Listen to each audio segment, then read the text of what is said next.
একজন মানুষের মৃত্যু যেন মর্যাদাপূর্ণ হয়, এটাও তার অধিকার।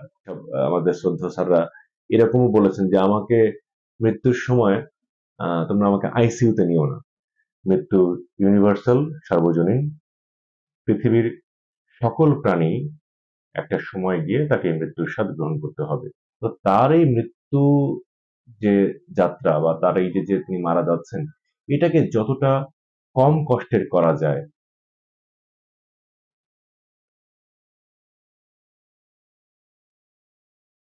মৃত্যু ধ্রুব সত্য। মৃত্যুবরণ করতে হবে, এই সত্যকে অস্বীকার করার কোনো উপায় নেই এবং এই সত্যকে এড়িয়ে চলে যাবারও কোনো উপায় নেই। মৃত্যু ইউনিভার্সাল, সার্বজনীন। পৃথিবীর সকল প্রাণী একটা সময় গিয়ে তাকে মৃত্যুর স্বাদ গ্রহণ করতে হবে।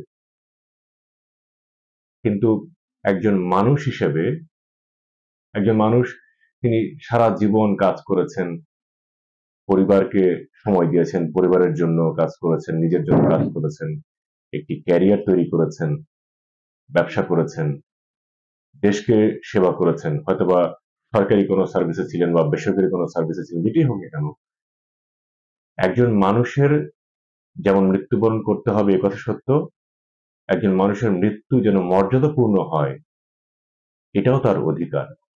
একজন মানুষ মৃত্যুবরণ করবে, তার মৃত্যু যেন অসম্মানের না হয়। তো এই একটা বিষয় হঠাৎ করেই মাথার মধ্যে একটু ঘুরপাক খাচ্ছিল বলে মনে হলো ব্যাপারটা একটু আপনাদের সাথে আলোচনা করি। চিকিৎসক হিসেবে হাসপাতালে অনেক অনেক অনেক মৃত্যুর সাক্ষী হতে হয় আমাদের। শতভাগ রোগী তো আর সুস্থ হয়ে বাসায় যায় না। সুতরাং আমাদের এই হাতেই যেমন অজস্র মানুষকে সেবা করার সুযোগ হয়, ঠিক একইভাবে আমার মতো আমার চিকিৎসকদের হাতে অসংখ্য মানুষের মৃত্যুর সনদও কিন্তু লিখতে হয়। তো এই মৃত্যু যেন একটু মর্যাদাপূর্ণ হয়, এই মৃত্যু যেন শোকের পাশাপাশি ওই মৃত ব্যক্তির বা যিনি মারা যাচ্ছেন ওই মুমূর্ষু ব্যক্তির জন্য যেন মানে অসম্মানের না হয়, এটা লক্ষ্য রাখাও চিকিৎসক হিসেবে যেমন আমার কর্তব্য এবং মৃত্যুবরণ করার সময় ওই লোকটা যখন মারা যাচ্ছেন তখন তার আশপাশে যারা আছেন তাদের জন্য এটা লক্ষ্য রাখা খুবই খুবই গুরুত্বপূর্ণ।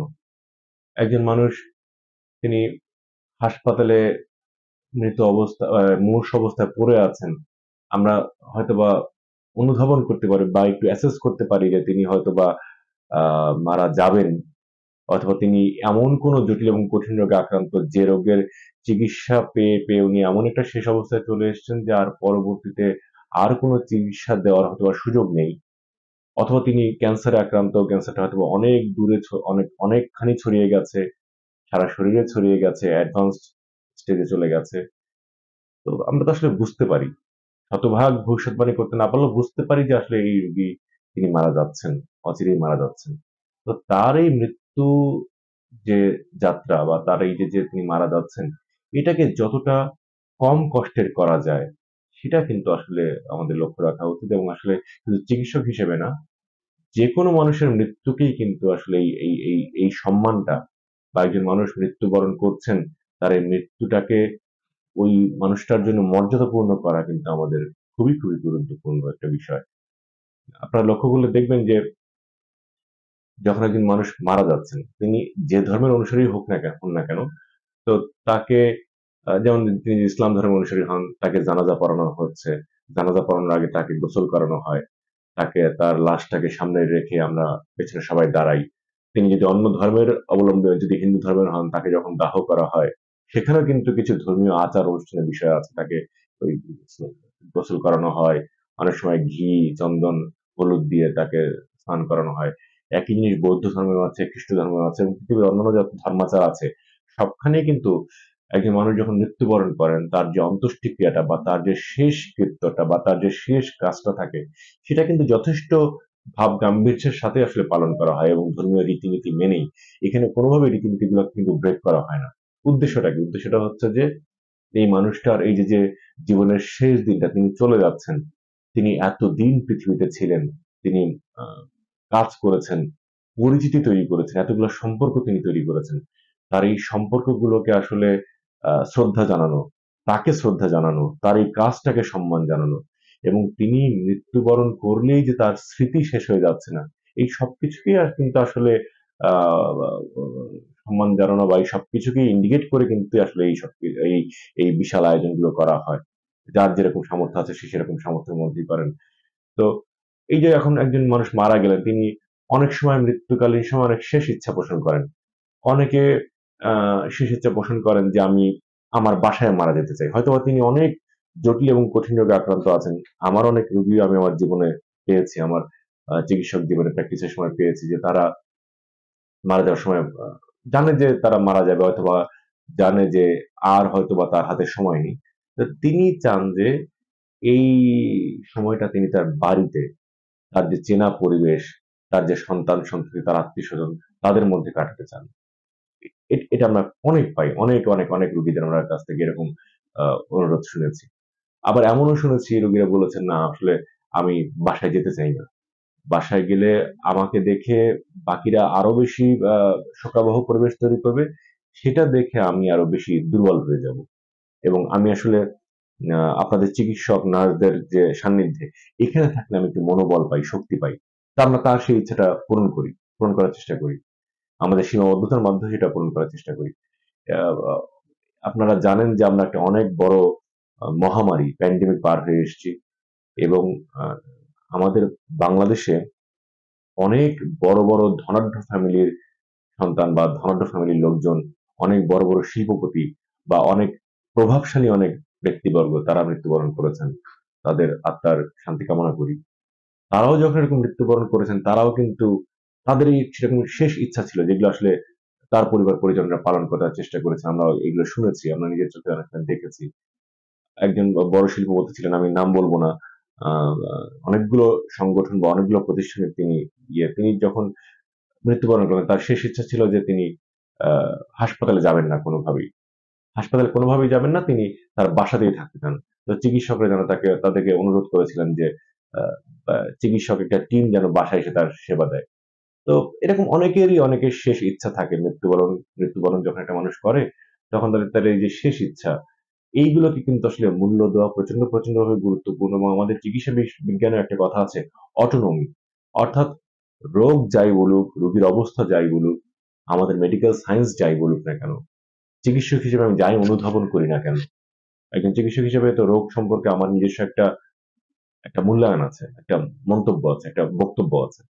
এই সবকিছু ছাপিয়ে, এই সবকিছুর ঊর্ধ্বে হচ্ছে এই যে মুমূর্ষু মানুষটা, তার ইচ্ছা।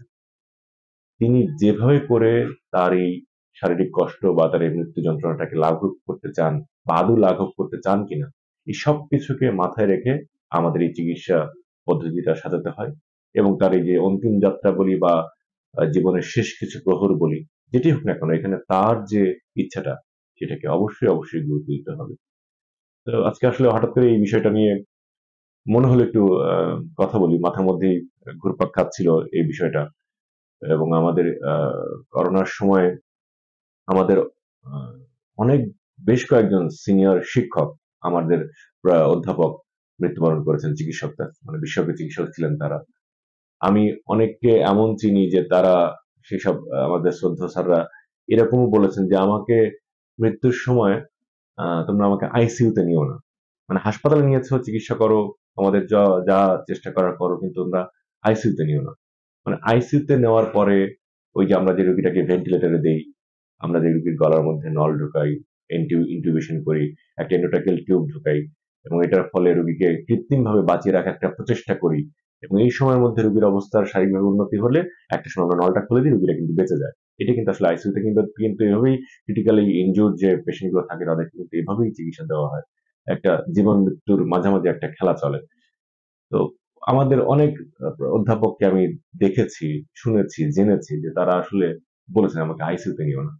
তো ব্যাপারটা খুবই করুণ ছিল ওই সময় শোনা। মানে আমরা তো করোনার একটা এমন উত্তাল সময় পার করে এসেছি। আমাদের একজন শিক্ষক বা একজন সিনিয়র চিকিৎসক যখন বলছেন যে আমাকে আইসিইউতে নিও না।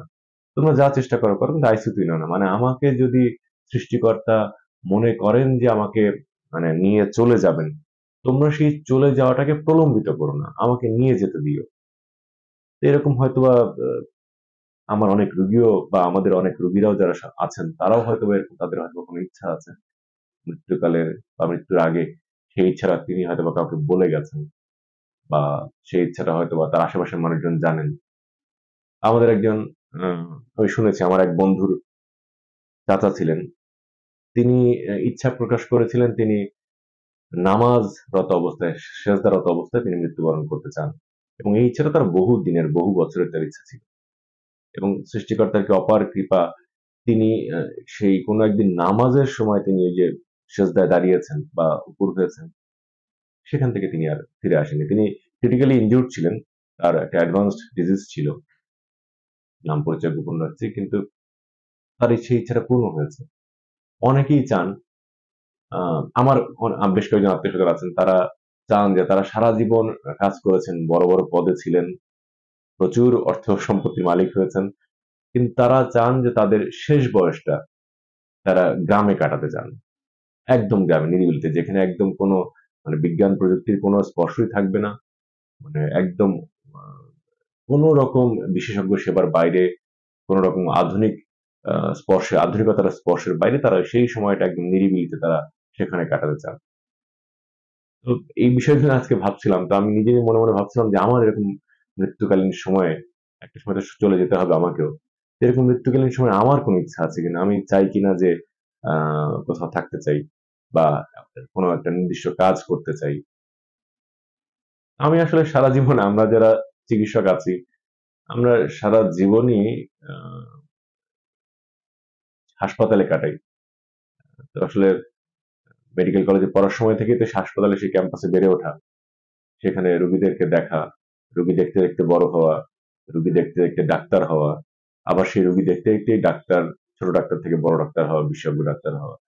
আসলে আমাদেরও মনে হয় এরকম করার ইচ্ছা মনের মধ্যে রাখা উচিত যে আসলে আমরা কোন সময়টায় কিভাবে বিদায় নিতে চাই এই পৃথিবী থেকে।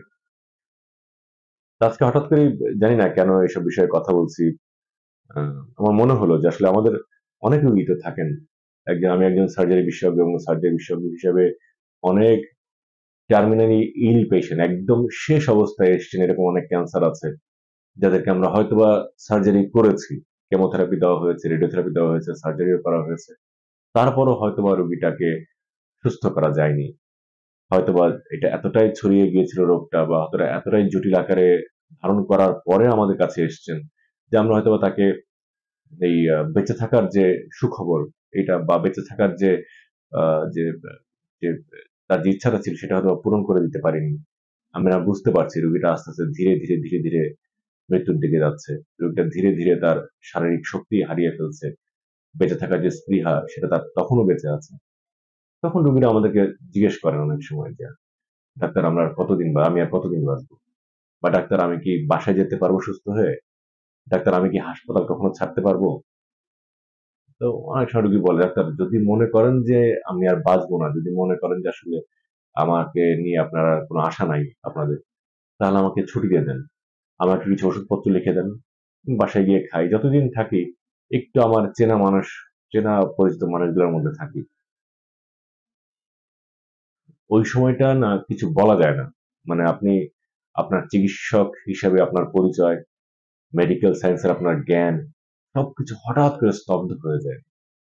মানে রোগীর সাথে তখন কমিউনিকেশন করাটা খুব কঠিন হয়ে পড়ে। মানে এই মানুষটাকে আমি কি বলবো? এই মানুষটাকে কি সান্ত্বনা আমি দিতে পারি?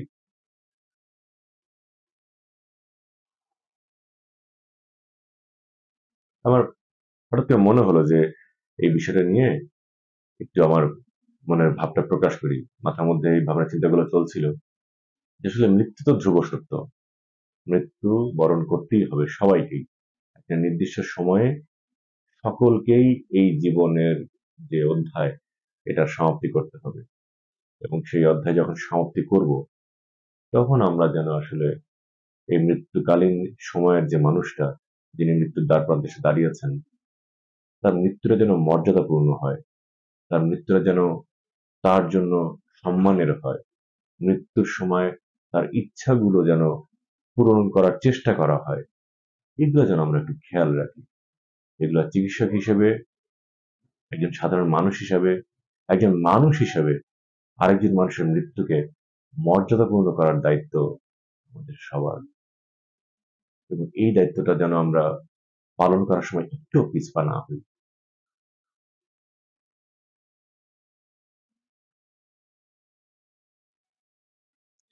সবাই ভালো থাকবেন, সুস্থ থাকবেন, এই প্রত্যাশা রইল।